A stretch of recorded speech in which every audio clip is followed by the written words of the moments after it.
You've likely seen them in many places on trucks, on trains, and if you happen to be near a large body of water, even on ships. They're shipping containers. Shipping containers are used to transfer all kinds of products from their manufacturers to distributors and retailers. So, why use these containers? First, the contents of these rectangular prism shaped carriers don't need to be unpacked or repacked until the very end of the journey. Second, their shape makes them stackable and, therefore, more cost efficient for shipping. Their shape allows hundreds of them to be stacked on container ships, decreasing shipping costs while allowing for large amounts of merchandise to be brought to market. They are versatile because they can carry everything from boxes on pallets to jet engines to cars to plumbing pipes to industrial generators to machine parts and, well, just about anything you can think of. You can see now how these containers really make shipping products much simpler and more efficient. Sometimes it pays to think inside the box.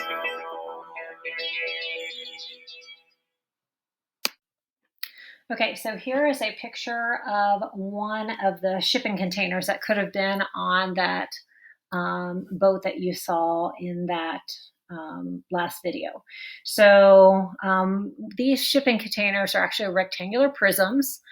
Okay, and so what makes it a rectangular prism is that it has two parallel bases that are rectangles, and those parallel bases that are rectangles are then connected on each end with rectangles going around it. So we spent quite a bit of time playing around with rectangular prisms at this point. So we've made some nets for them with the different boxes that we've done. On the other day, we took a box of dots, and which was a rectangular prism, and broke it up. Okay, so we're going to do a little bit more exploring with rectangular prisms. So let's say that we were going to use this rectangular prism to ship some things. We might want to know a few things about this rectangular prism. Okay, so like, what do you think on this rectangular prism this thing might, might be called, this part right here? Okay, so what do you think this thing from here to here might be called? Send this in. Okay, so how about from this tip down? What do you think that might be called?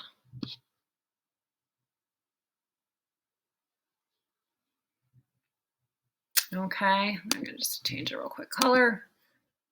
How about if I went from this corner of my rectangular prism to the opposite corner, and can you imagine if I was like inside the shape? Imagine inside from this corner to that corner. What do you think that might be called?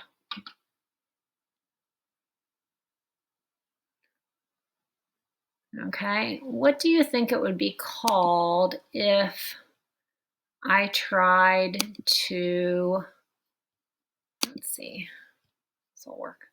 Like if I found the area of this whole side, let's see, this whole side, pink. If I found the area of this whole side,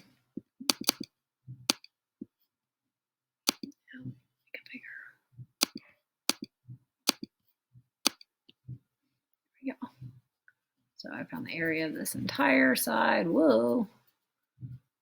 I'm going to fail coloring here.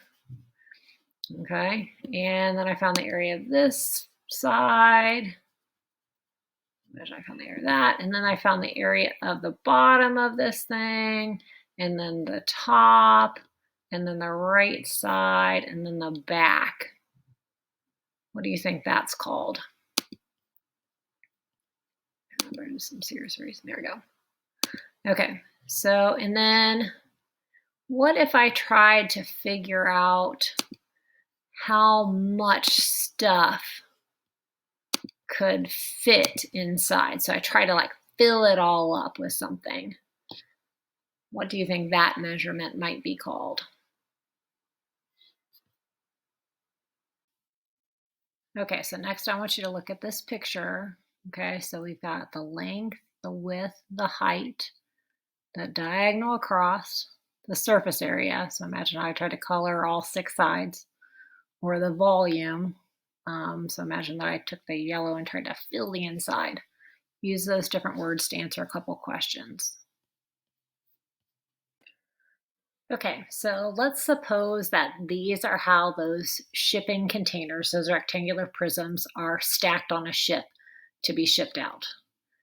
Okay, so they first make a layer of all these the rectangular prisms, and they're going to fit so many across and then so many back, and that's a single layer. Once they have one layer made, they're going to stack it with a second layer and then the next layer. Okay, so we've got a single layer, 2 layers, and 5 layers. How could you calculate the number of containers in one layer? What would you need to do?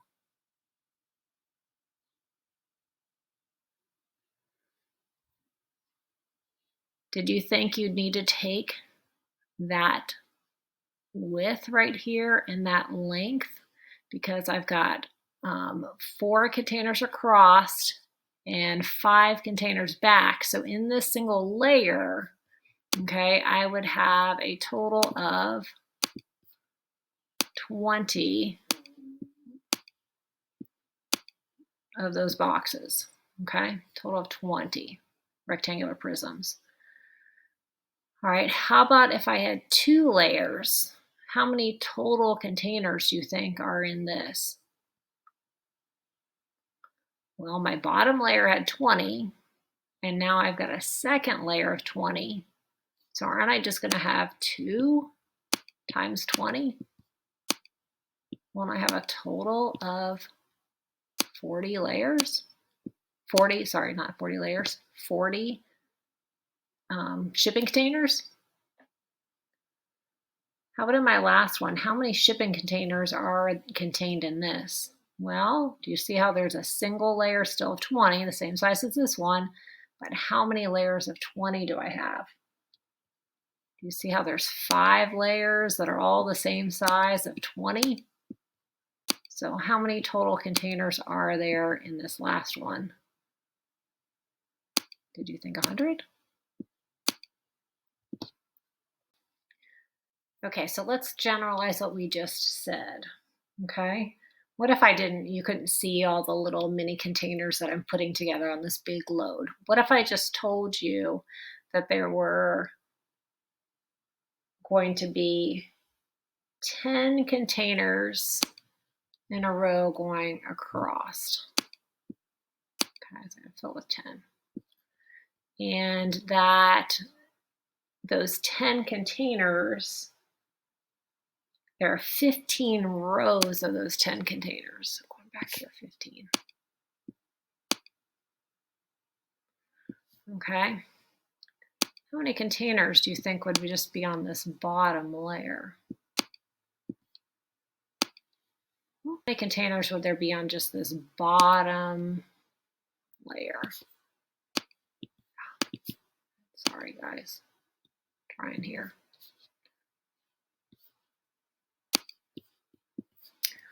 Okay, so then what if I told you that it was then how many layers high? What if I told you that then this whole thing was actually 8 layers high?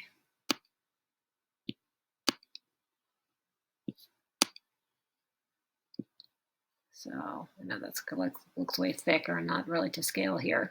But if my 10 across, 15 back, and then I stacked up 8 layers of those containers. So how many total containers do you think I'd have?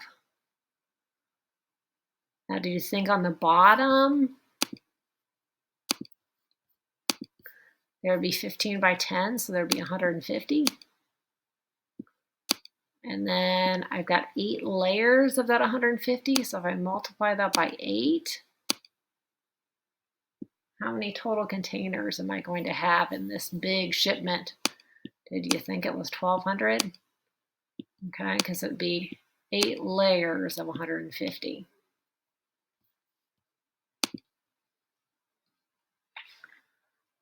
Okay, so let's go back to looking at some of these shapes again. All right.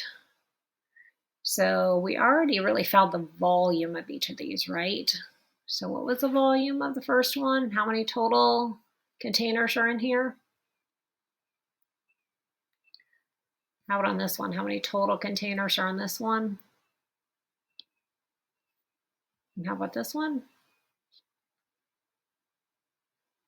Okay, now what I want you to do is to try and find the surface area of each of these containers. So I want you to think, if I were going to try and cover it, how many squares cover this whole thing? Okay. All right, so assuming that each of these is just representing one. So how many squares would it take to cover the top of this? That's basically finding the surface area. So let's see, 1, 2, 3, 4 by 1, 2, 3, 4, 5. Okay, so 4 by 5. Did you think 20? Okay. How many squares would it take to cover the front? Did you think 4? And how about on this side? Are you seeing 5? And then I know we can't see it, but how many squares would it take to cover this right side over here? Okay, do you think, oh, that's also 5? How about in the back? How many squares would it take to cover the back? 4? All right, and then how about the bottom? How many squares would be showing on the bottom? Do you think 20? Okay, so what's the total surface area of this if we added that all up together?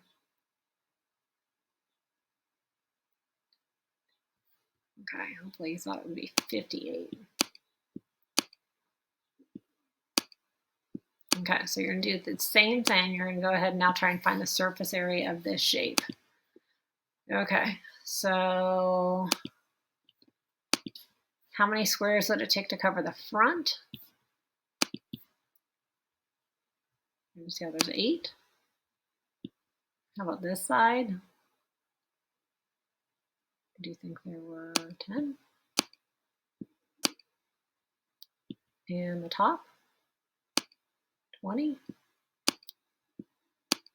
Okay. And then so how many on the back? 8. The right side over here would have 10.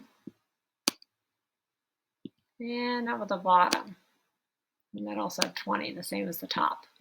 So top, bottom, left, right, front, back. What's the total surface area? I think it would be 76.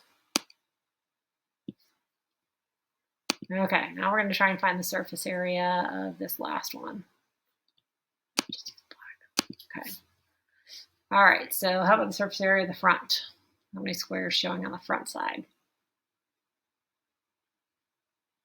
Do you think 20? How about on the left side? I think 25. Oop.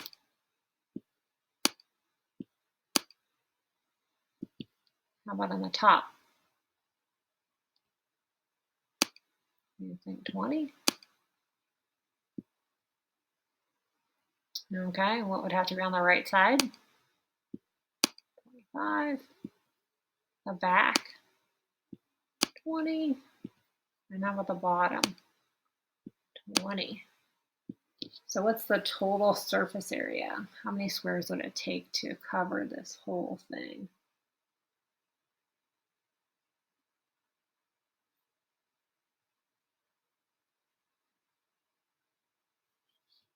Okay, so what'd you say? So 20 times 4, that's 80, plus 50. You think 130? Oh, ow.